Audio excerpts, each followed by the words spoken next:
You're listening to Cash and Sass. I'm Lisa Marie, your go-to gal for all things money. As the Sassy Wealth Queen and the brains behind the Sassy Wealth Coach, I'm here to take you on a thrilling ride from the financial chaos to sassy and sexy money. Hey, my sassy friend. Welcome back to Cash and Sass podcast. And with me today is my friend and one of my long-standing clients, Sarah Suzuki. And I'm not going to do your titles right, but I'm going to try. I'm going to a little bit about Sarah. Sarah Suzuki has an LCSW and a CRADC, is a trailblazer in recovery and behavior change. And as the founder of Chicago Compass Counseling, she champions identity-affirming change that confronts systematic racism. Known for her invitation to accountability, I so love that.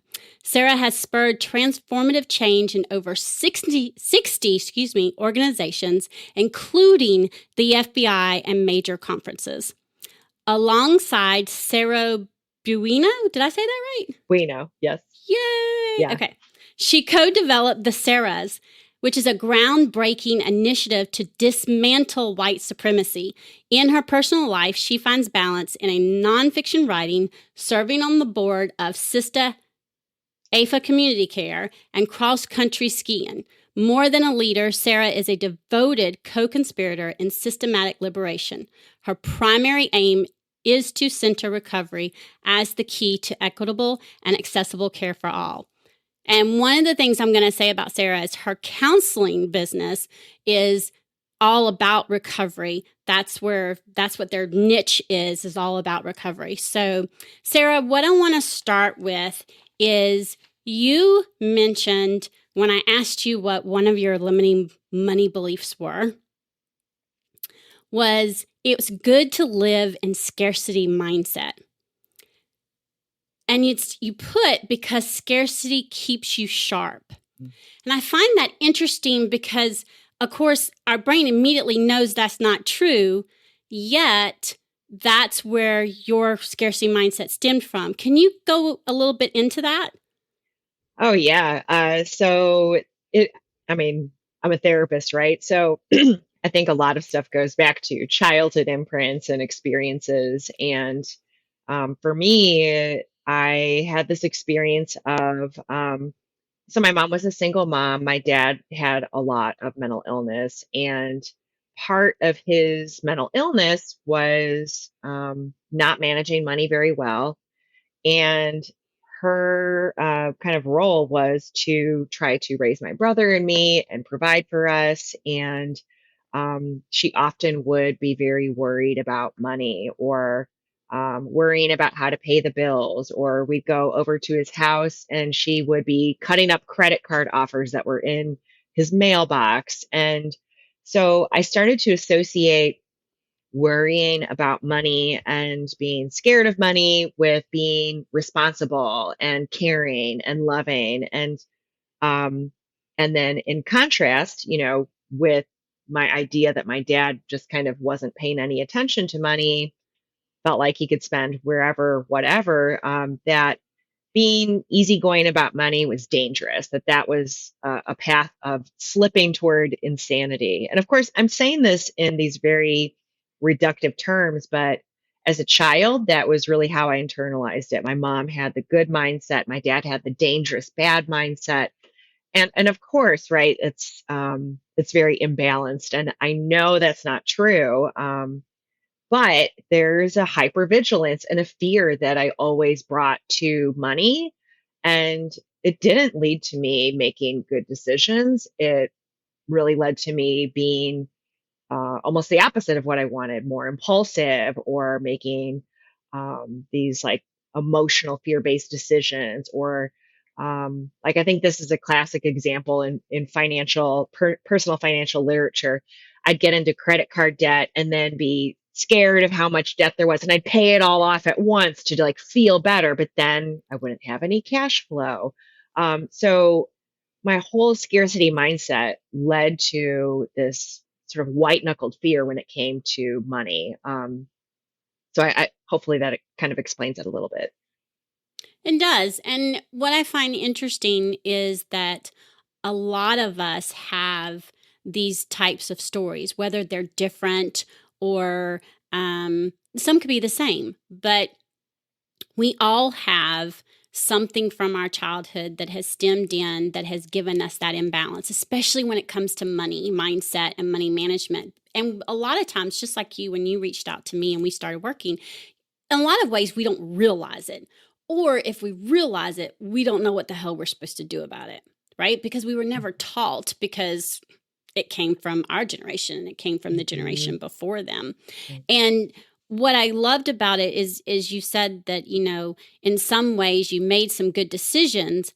However, the scarcity mindset prevented you from making wise decisions. And me doing DBT years ago, I was like, hey, I know what that meant. Yeah. Right. Dialectical behavior therapy, wise mind, where you're bringing in your emotion mind and your, rational, logical mind. Right. Yeah. Right. So what was one of the hardest parts of managing the money side, the financial side, when you decided to become an entrepreneur? Well, I mean, pretty much everything, because by the time I became an entrepreneur, and also was trained in to be a therapist, I had a pretty good idea of my strengths, but another really limiting belief that I had is I don't know anything about money. I'm clueless. There's no way I could possibly learn it. And, and just that I have no idea what I'm doing. And so, I would try to learn about it, but then anybody who would tell me, oh, well, I know more about it, or I can help you figure it out, I would kind of instantly trust them. And then not really trust myself. So I just kind of felt like, if I'd read something like, oh, you need to have an accountant who is filing your taxes. I'd be like, okay, yeah, I need to find that. Oh, you need to make sure that you've got an accounting system. Here's a system you could use. I'm like, all right, let me try that. And so I just kind of trusted any piece of advice that would come my way. And I ended up with this sort of very kind of chaotic functioning, I think, because in my mind, right, I could trust everyone and everything except for myself when it came to money. Except then I started having to like trust myself when I was like, something seems like wrong. Things are not actually adding up. So I don't know if I don't know if we want to talk about that part of like our origin story too, Oh, we're going to get into that. We're going to get into that because and the reason why is because, which is why I love the fact that you're my first guest, is because I want the listeners, I want my sassy friend to hear and see, for those who watch it on YouTube, to see the transformation that's actually possible. Because I think, as you know, I'm all about sassy money, sassy and sexy money. I say it all the time. And we've talked about it several times that I'm about kicking the money taboo to the curb, because it's a huge taboo, just like mental health. Yeah. We won't get on that soapbox today. We'll stay on the money soapbox. But money, I want to kick money taboo to the curb. And so I think it's important for people to hear, right, where you started and where you're at now, because there's a huge transformation that's come across. And I want my listeners to realize that we don't have to stay stuck in that cycle. Yeah. So my next question was, what was it like with family? Like I know your brother's a financial advisor, right? And like your mom, and I remember you telling me that, they would try to show you things when you were trying to learn it. Yes. But there was this, I want to say, disconnect. Right. No, there was, it just always seemed like there was a disconnect. And my mom will even say today, she's like, oh, all your life, like you tried so hard, like you try so hard to like learn and understand it. My brother always seemed to have an intuitive sense about how to understand money. I was, somebody where if we got like a 25-cent allowance, which is wild to think that 25 cents was could get you something back in the day, not long I was gonna ago. say, wait a minute, my kids would be like, what am I supposed to buy with this? I know it's a different time. But my brother would save it and I would just be like, oh, I'm going to get some candy at 7-Eleven. So, anyway, my mom would like try and give me tips and pointers, and I would try to learn that and show her my progress. And my brother just, it was so intuitive to him. So he has a CFO business that they work with different kinds of medium-sized companies, and you can certainly look up more about that. But he just always understood it, and I think there's just something deeply intuitive to him about finances and money, and in that way, it was just like, it felt like we were really different people. Like I had this more, I guess, verbal or emotional kind of understanding, and he had this more financial understanding. And of course, the amazing thing now is, and I think a lot of credit to the work you've done with me, we now have gotten to a point of realizing that he and I do the same thing. We really do the same thing where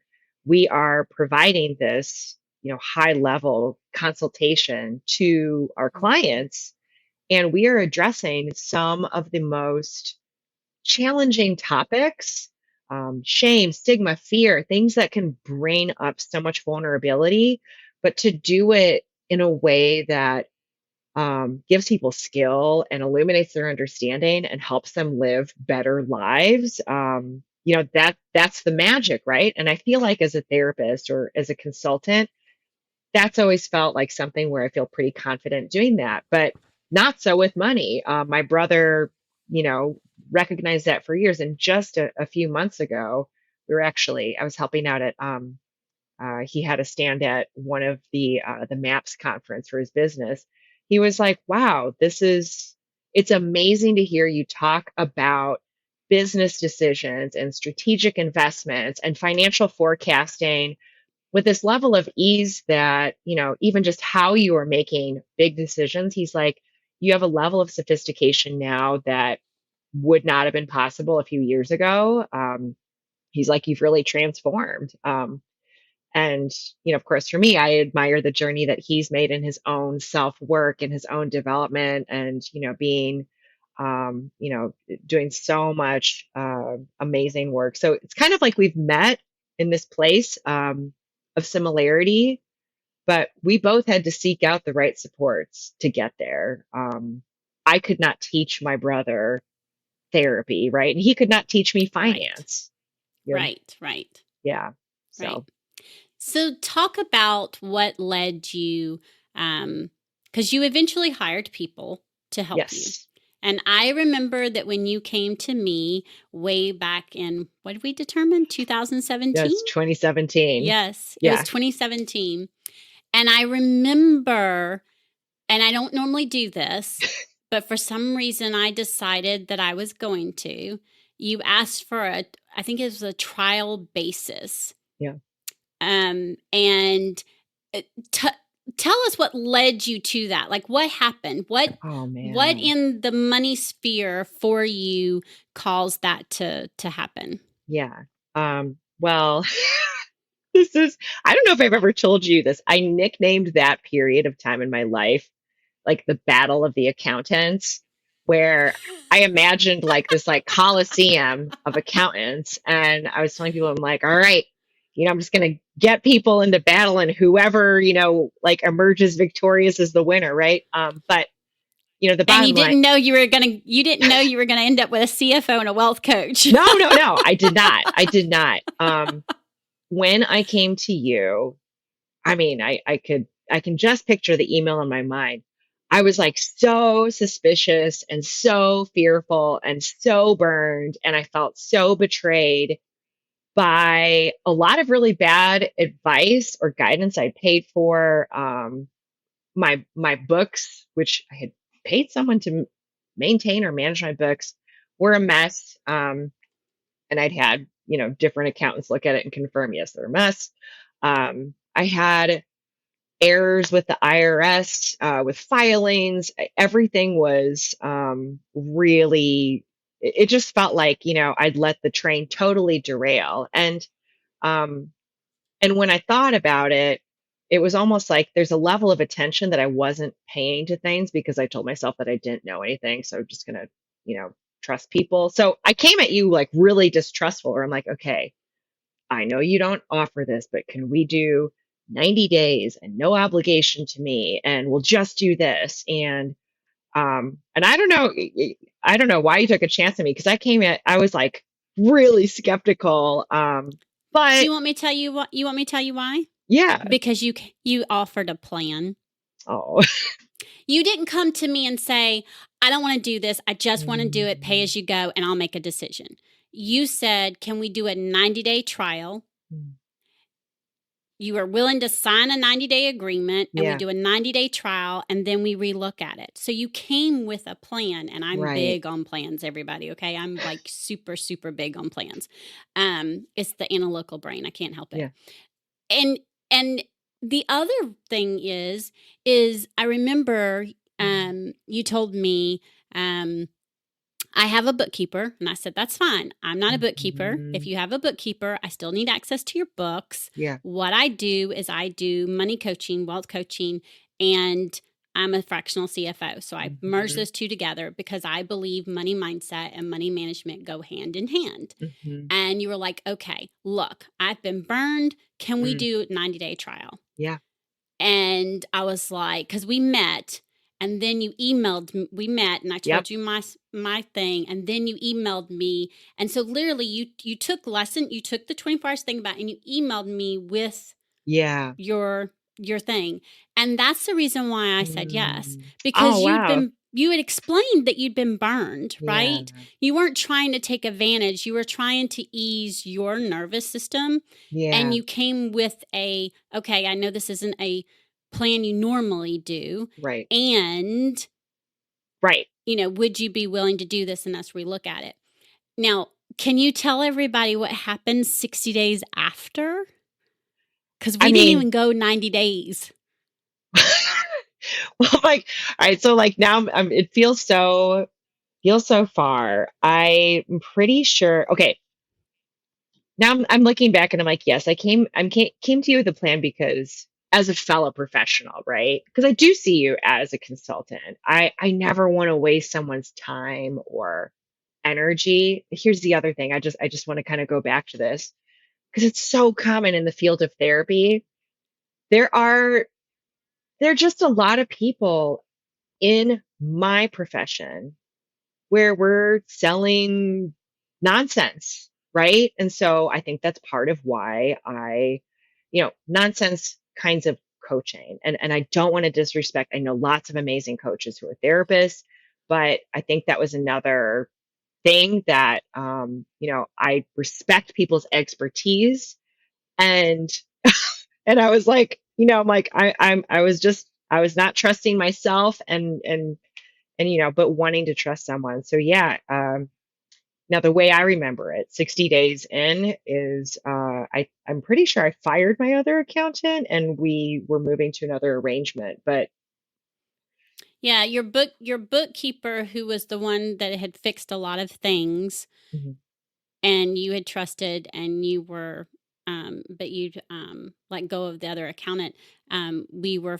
When I was looking at the books to go over your numbers and look at the stuff, we were finding that there were things that were misclassified, and we were having fixed. And I said, I'm not going to do it. I just want to bring this to your attention because he had told you a couple of times that he was doing a couple of things. Yes. And you had told me, and I brought it to your attention. And I'm not doing that to call anyone out. My point of that is that when we started and we built and you can tell people, we built your own money roadmap. We built you a Mhm. personalized for your business money roadmap. And I talk about this a lot. I think traditional budgeting doesn't work, which is what I told Sarah. Mhm. I believe that you should have a money roadmap that is built specifically for you, your business, and your lifestyle. Mhm. And when we were doing that, in the process of doing that and setting up what I call those virtual buckets, you got really excited because it made sense to you. You were like, okay, this I can do. Yes. This makes sense. Yep. And we did. We started off with a new agreement. Yes. Now, can you share what was that like? I remember what happened. I think within 60 days after us doing that, Mhm. you went and signed. You went, by the way, yes, I'm going to sign a 6-month agreement with you. Oh, and we're Yes. moving into a Right. bigger Yes. office. Yeah, I signed a 7-year massive lease to rent commercial real estate in prime Chicago downtown property. And yeah, and I said, I've got a massive lease. I have to, put down a $20,000 security deposit. I'm borrowing that money, and I don't know how we're going to fund the rental, but that's not on you. This is what we're doing now, right? And then this is right where I remember you took a look at everything and you said, this is going to be tough.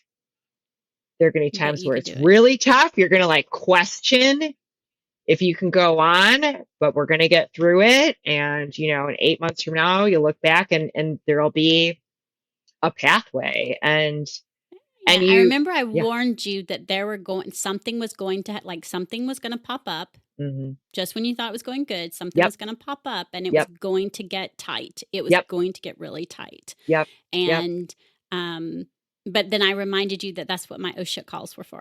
Mm-hmm. Yeah. Right. Yes, exactly. Exactly. No, it was, I mean, the timing of you getting, becoming really like a partner in our business, was so good because, I mean, some people might look at it as like, wow, I suddenly had taken on, just with the lease alone, not furnishing, but just lease obligation, thousands of dollars a month and additional costs. And I was investing not just in a 90-day trial with you, but like a very serious, let's go all Mm-hmm.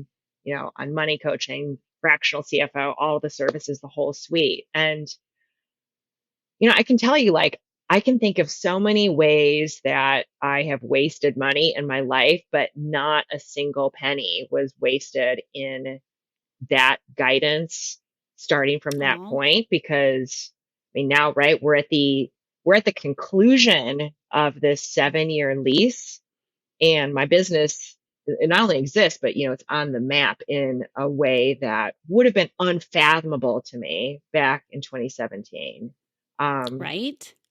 And at the end of the day, numbers are the engine that, shows the stewardship. It drives everything.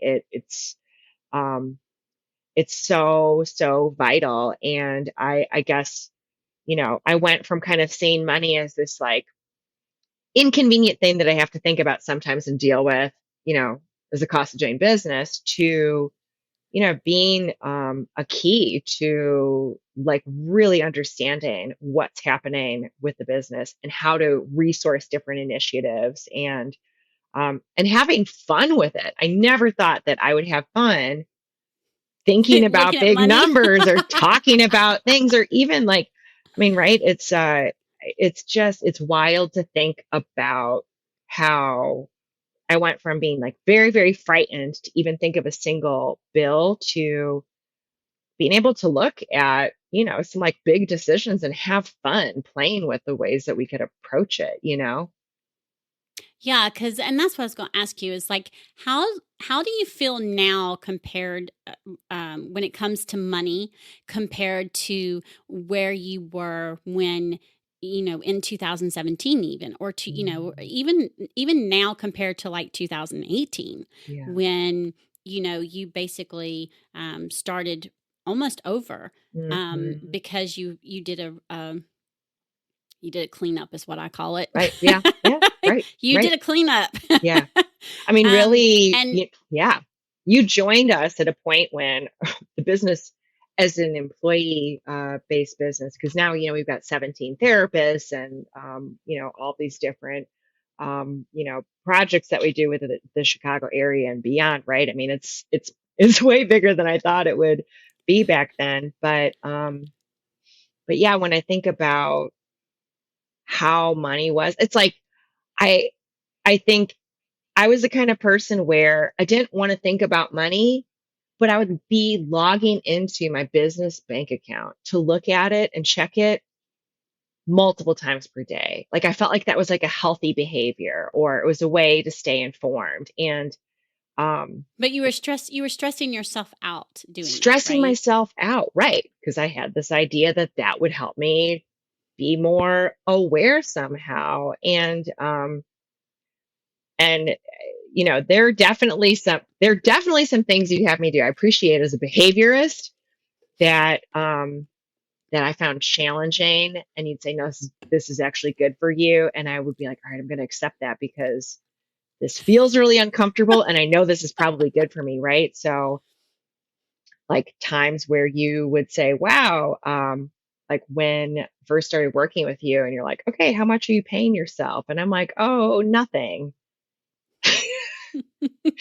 And you're like, okay, you got to pay yourself something. And I'm like, well, I'll just, $50 here or there. I mean, I really, I mean, I feel embarrassed to say that now, but that really was how I was living, where I'm like, well, once the business is perfect, then I can like pay myself, which again is like, And I love that you said that, because the fact that you said when the business gets to, because I think that's the mistake that so many of us make, including me.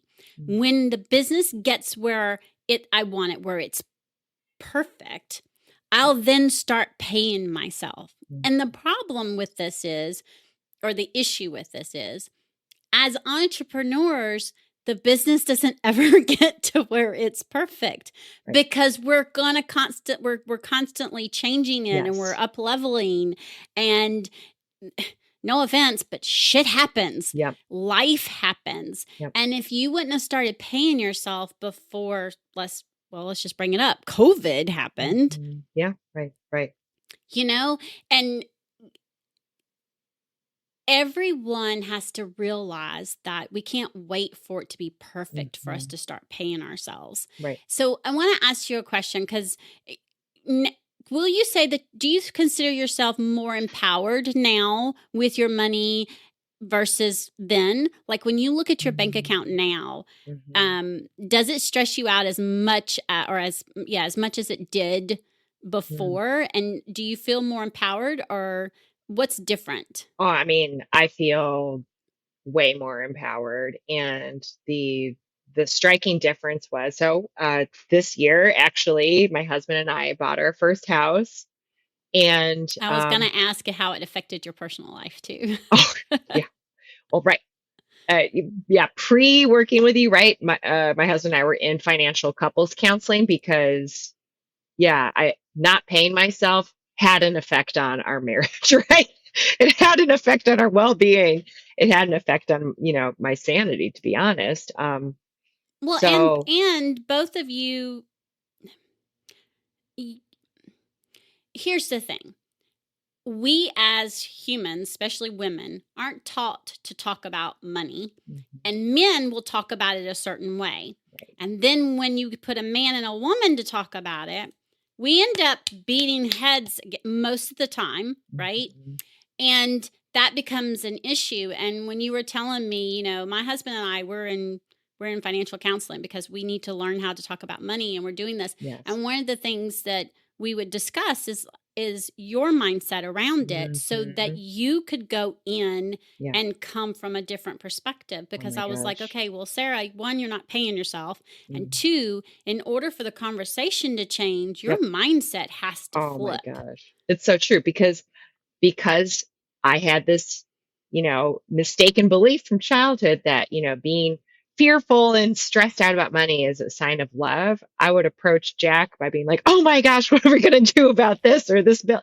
Which, that's not like that's not a very relaxing way to start a conversation, right? But no, so we were able to buy a house that was the right place at the right time, and to really execute on that decision, um, despite, I think, even some fears that he had about, can we do it? Does it make sense? Because the same things that you taught me to do with the business, I was doing with our personal finances too. And to be honest, I went from being like this, like scared, worried, I don't know, what are we going to do, to, I do our taxes, I do our financial accounting, benefit selections, all of that stuff. And, and he gets our groceries and cooks a lot of our dinners. I can smell him cooking dinner right now. And it's wonderful, right? But I can talk with him in that calm, organized, reasonable way that I'd like to imagine I talk to my clients, therapeutically or organizationally, because I actually can look at numbers without seeing them as a personal attack, see them as information that I can use.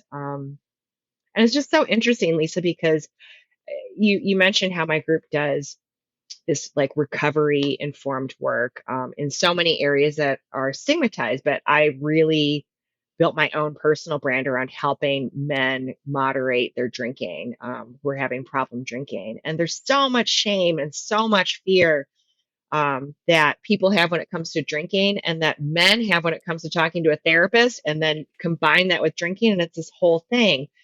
And I found it really easy to create this like very, I still do, this very safe space to like look at the numbers and think about it and think about strategies. And that's definitely, it's the same thing that you do with me. And I was coming from that place of, just like a lot of my men, where they're like, I don't think I need to go to rehab, but I need something, and I don't really know what it is. And it's so nice to have a partner in change who can be like, let me take a look, let's break it down.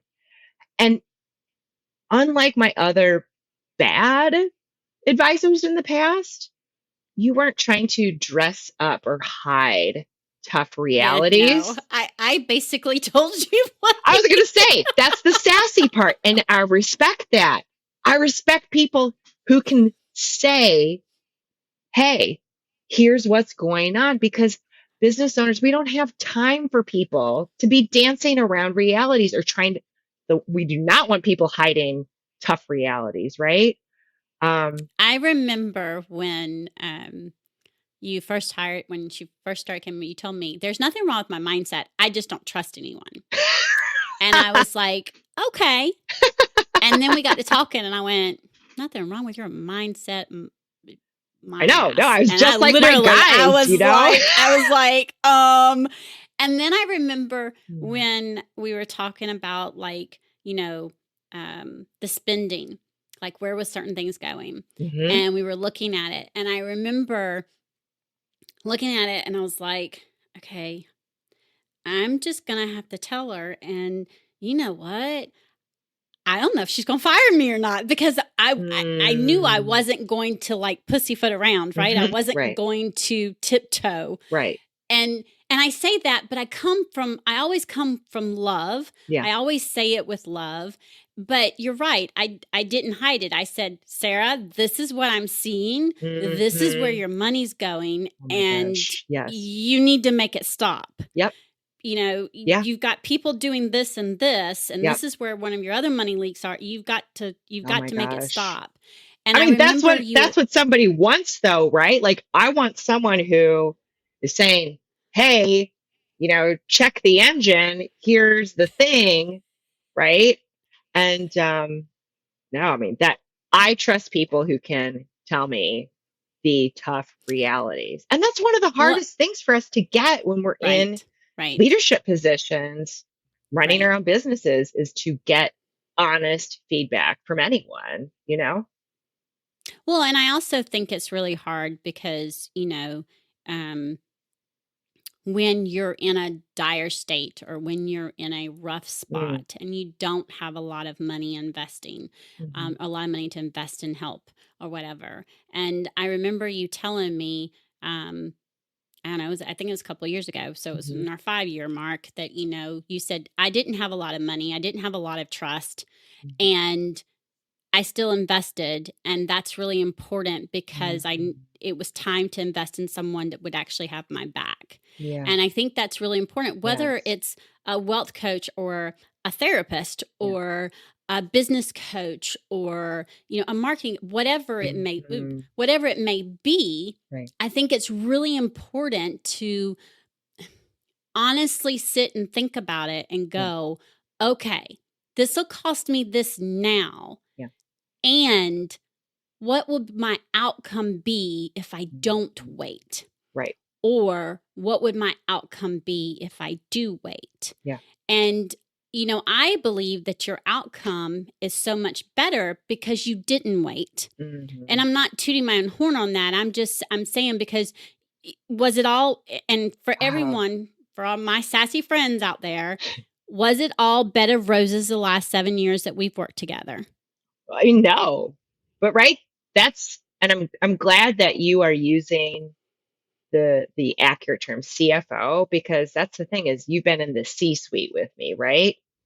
And when you get into the executive suite, it's not all like, oh, everything's just fine. Like it's real. It's not all roses, right? We're looking at Right? real big things. But I think, you know, again, I don't have any regrets about the decision that I made to bring you on. I think, whenever somebody's like wondering about whether or not it's worth it to bring in a CFO or a wealth advisor, I think I had the same kind of idea that, oh, well, that's someone who tells me that I can spend $500 on Facebook ads and I spent too much here or asks for, W-9 and or they just file some, expenses. And that's not what it is at all, right? It's like we spend a lot of time doing strategic operational thinking that informs like major decisions. Like I can think of the major decision points in the life of the business over the past 7 years, and you've been involved in every single point. I see you smiling, but I'm like, for me, it's a really strange thing to say out loud because when I brought you on, I didn't think like, oh yeah, we'll be in this, like executive No, partnership together. I eased you in. You did. You did since I just had a You trust work. problem.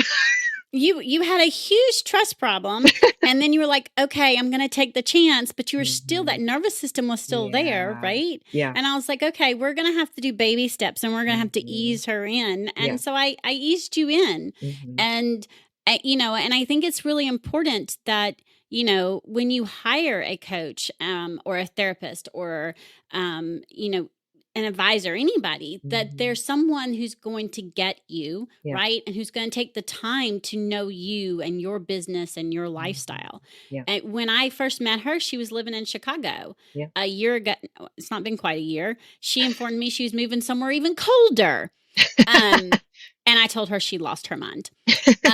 I also remember, was it before COVID or after COVID, that you text me panicking because all of us down here in the South and the Mhm. East Coast were experiencing, I think it was a couple of years ago, we had Mhm. these big, huge, major hurricanes, Oh yeah. and they were popping up everywhere.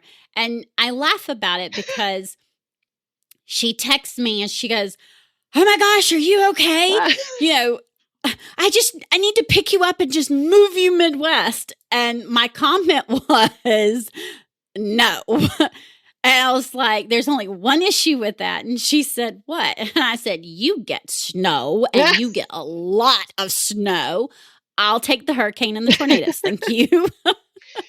um, and it was a really bad storm. The winds were, Mhm. this year we've had a couple, but they weren't nearly as bad as Yeah. what you'd seen that year. And it's like it takes turns. But the point is we we got to know each other, right? Yeah. So much so that she was realizing that something was happening on my end of the world, Mm-hmm. just like when something's happening over Yeah. there.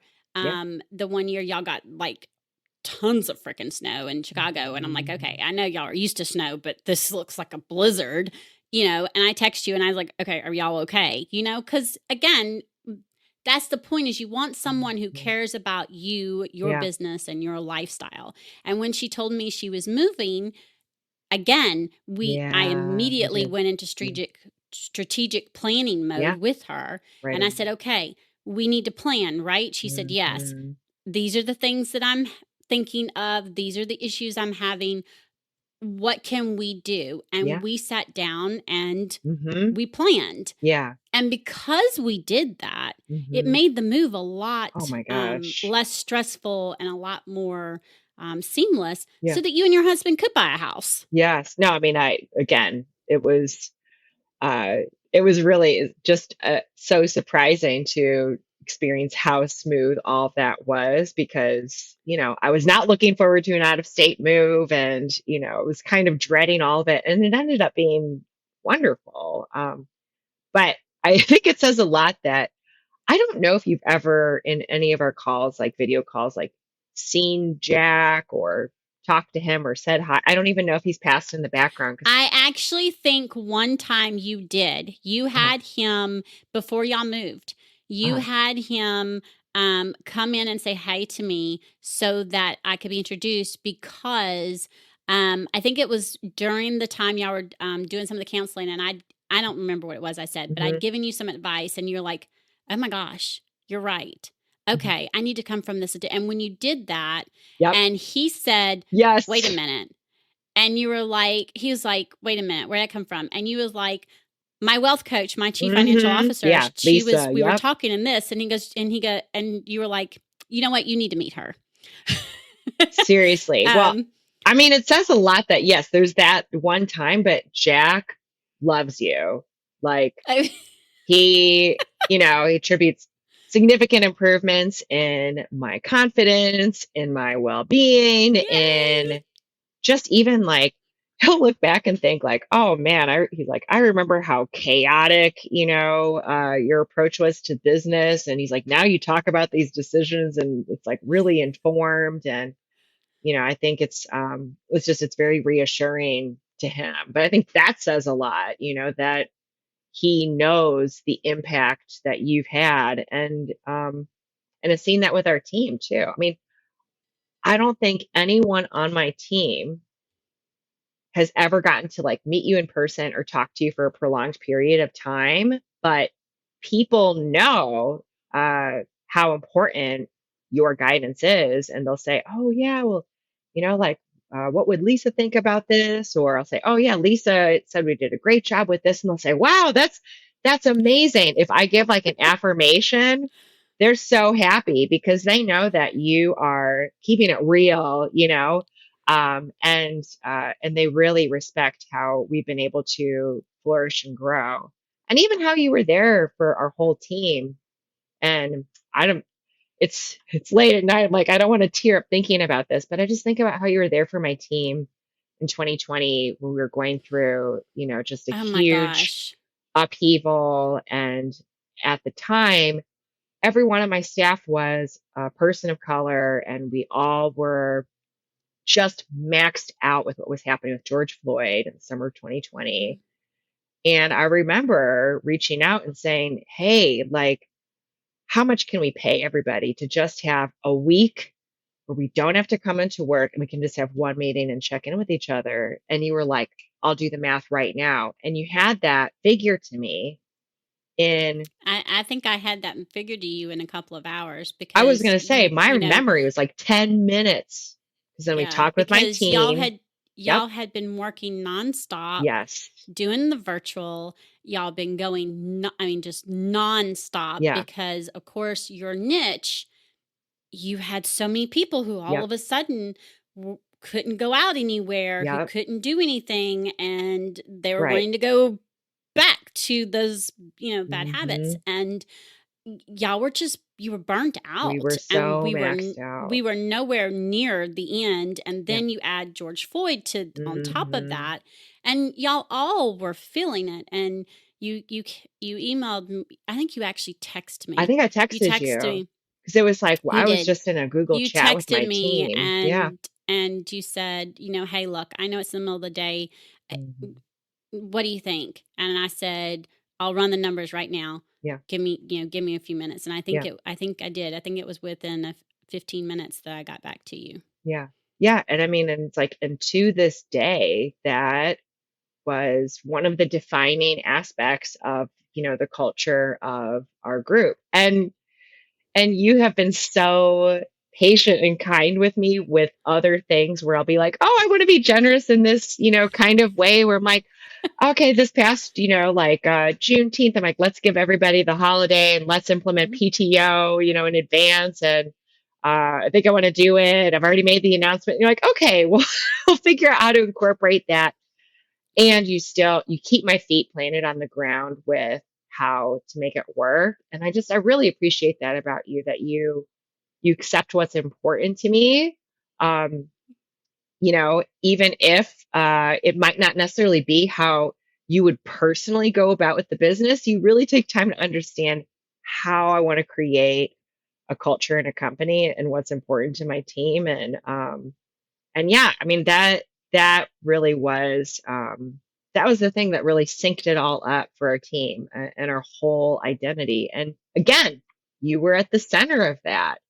And I could Well, go to thank my you. team and say, hey, look, again, everybody's clinicians of color. I'm like, our amazing white accountant, who is our CFO, is setting aside this fund for us so that we can take a week and we can just like, Just connect with breathe. each other. Yeah. We called it a mental health week. Yeah. Y'all could Yeah. connect with each other, and you could Yeah. just disconnect from everything else. Yeah. Yeah. We decided we were giving everyone a paid mental health week is what we were doing. Yeah. And I'll tell you, And my I whole staff honestly, appreciated that. Yeah. but and I also believe though that that's what helped y'all get through the rest of 2020, Yeah. because it was just hitting your staff really hard. And I think it's also important that not only are you wanting to make a difference in other people's lives that way, but you speak on stages and you Mm. write things, like you write things to get y'all. She gets grants, okay? She has grants awarded to her. Like I've actually told her that I'm in awe of the stuff that she writes is amazing, and she is so, how passionate I am about money taboo and mental health taboo, because I do have a daughter who has a mental health disorder. She is just as passionate about systematic racism Mm. and the mental health, that Mm. she goes and talks on stages, right? And I mean, she gets big wigs to change how they're doing things, and she downplays it. And I just think it's really important that a lot of the work that you've done with your money and your money Mhm. mindset has been able to lead you to be Oh, able to get these grants yep. and get on these stages so that you can make the impact Yeah. that you want to make. Because when I started working with you in 2017, that wasn't something you always Yeah. wanted to do something about it, but you never really saw that you were going to be on stage Yeah. making those kinds of impact. Right. Well, right. Because as long as there's this huge area of like fear and shame and, feeling ignorant or feeling like a fraud, right? I couldn't put myself out there to talk about like a third rail issue like racism, right? Um, and now I can go on stage and I can talk about things that, are very affecting for people. And it is really important to me to use the platform that I have to advocate for the world that I want, my nieces and their children and their children's children to be able to live in. But I wasn't able to do that when I had all that fear and contraction to protect, or that I wasn't ready to deal with. And yeah, it's kind of like, well, if I can be authentically myself, if there's nothing for me to hide, then yeah, I can go on a stage and talk with anyone about anything, Um, so yeah, it's really interesting how I think for a long time, I just thought of, money and finances is something kind of separate from me for someone else to think about somewhere else. And I think a lot of us unconsciously do that. Um, and I didn't realize that the feeling of like increasing mastery and understanding would be enjoyable, that it would actually make me feel a great sense of enjoyment. Like I don't obsessively go into, my business bank account anymore. I can go into QuickBooks and, run a P&L and understand that and run a comparative analysis. And I, can pull my own like tables of things and, different financial forecasting and actually have fun with that and then make slides about it. I mean, again, I never would have pictured that I would feel comfortable doing something like that a long time ago, but yeah. Yeah. So I don't know. I guess this is like, I know it's kind of like a love fest, but I'm like really glad to, have the chance to like be your first guest on this. And then also I just think there's so many people, like me, right? Where I had a dream and a vision, and anywhere I go, I walk into a room and I look confident. People say I come across as having some authority. It seems like I know what I'm doing.